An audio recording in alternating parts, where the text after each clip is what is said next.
when we're doing songs about like sexual violence, abortion, femicide, and like all of this kind of stuff, like songs that are like against the patriarchy, people like treat it like it's like a like party pooping thing to like talk about this stuff, but it's like, no, we want to party, like let us fucking party in peace without like worrying about whether we're gonna get fingered while we crowd surf, for fuck's sake. We are a feminist band from Graz and Vienna, and we hold the space at the front for girls, for women, for trans, non-binary, gender non-conforming people. So, if you are a man and you were born a man, you're happy being a man, go to the sides or to the back. Girls to the front, women to the front, girls to the front, women to the front, queers to the front.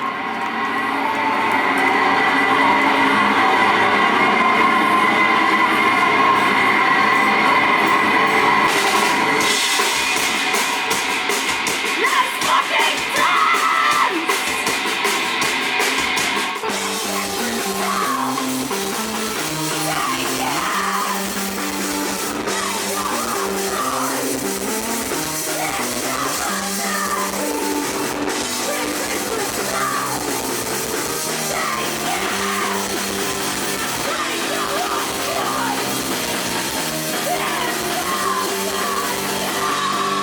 It was just amazing to see so many like women, non-binary, trans, queer people at the front. Like it was like absolutely rammed.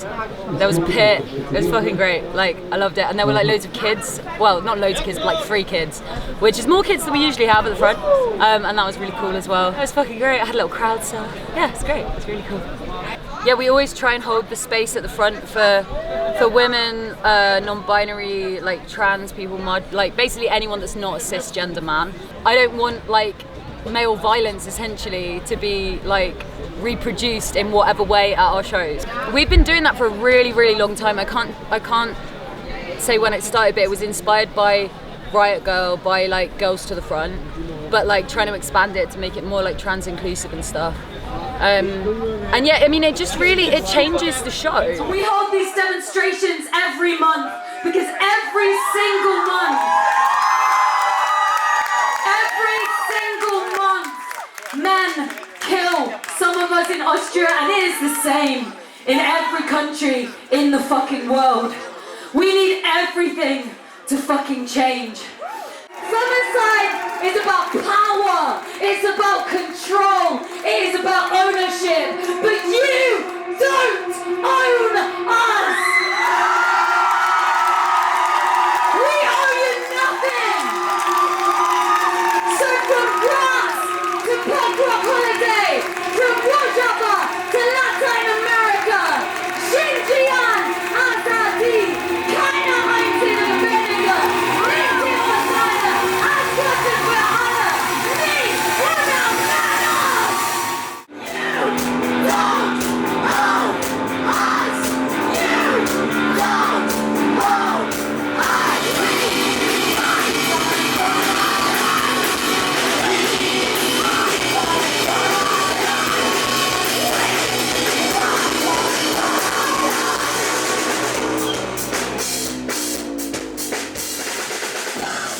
So we go on the streets, we take to the streets, we take to the streets to mourn, we take to the streets to grieve, we also take to the streets to make demands. Universal basic income, so no one has to stay in a violent relationship.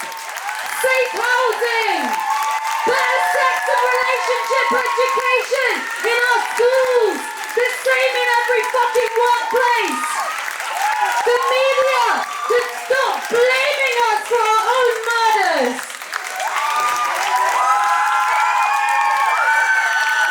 We're on the streets again! Another bed sheet painted with the blood of a sister! The hands of violent men! The hands of a society that doesn't believe us!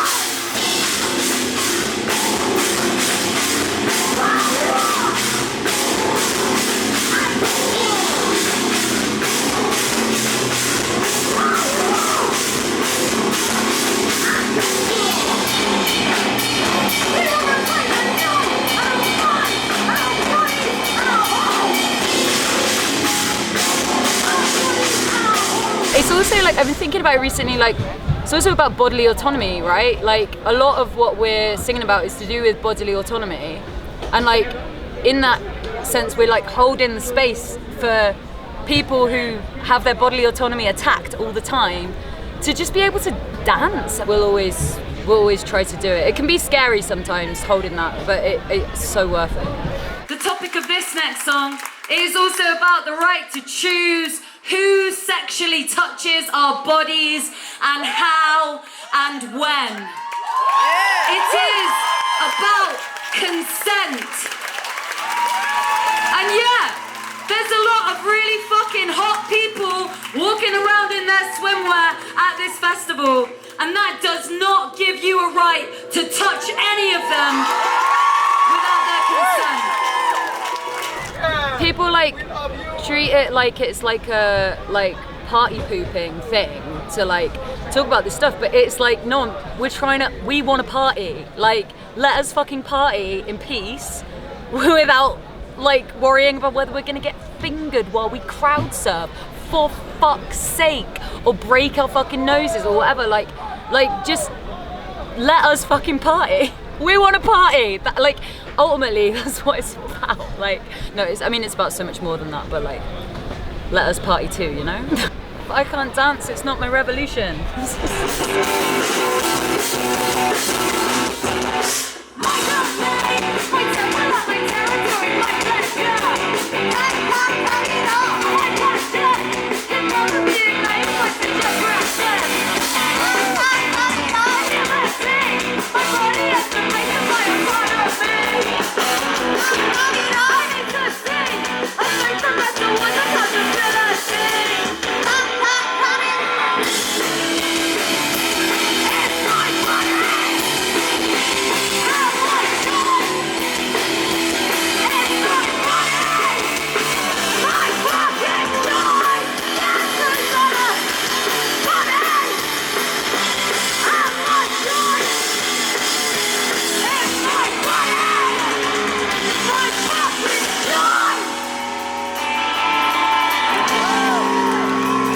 I've been wanting to write a song about abortion like ever since I had mine, but like I was going through quite, like, not because of the abortion was absolutely fine, like, but for other things in my life meant that I wasn't really in a very good headspace, and I wanted to, like, I'm like a really sensitive person, so I wanted to give it like a bit of time, you know, and like think about like just let it settle, you know, and see how I really felt about it.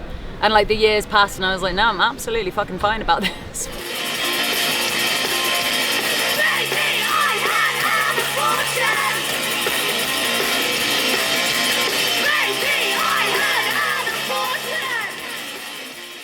So fun to play. Yeah, we didn't anticipate what was going to happen in the US, and that was wild. I think we released the album on the same day that Roe versus Wade got overturned, and that wasn't deliberate. You know, I actually started encountering like pro-lifers in Graz, where I live.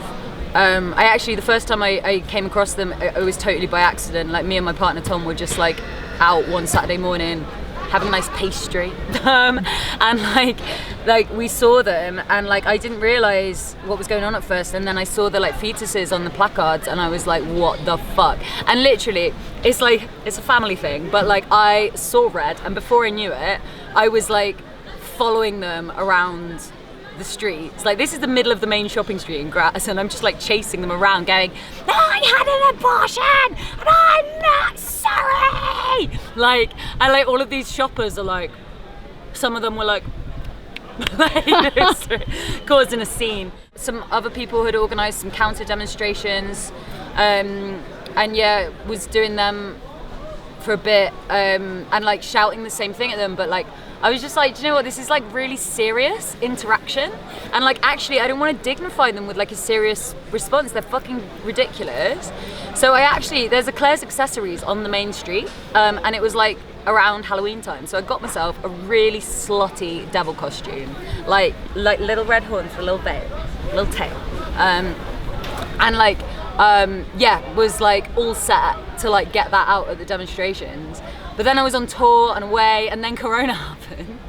haven't actually got it out yet at a demonstration, but like the idea of that was what informed Baby I Had an Abortion, because it was like, we want to make something that's like really like kind of silly and like fun, and like it's designed to piss off pro-lifers, and it's designed to ridicule their perspective because it's fucking ridiculous. And I'm not sorry! Oh, it's a goddamn moral panic sickness, but because it's sacred. Blessed is the fear that puts down the children in existence. Baby, I had an abortion!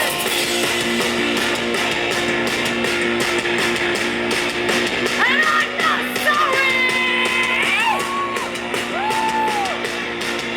Oh, and Joe came up with the baby part of Baby I Had an Abortion.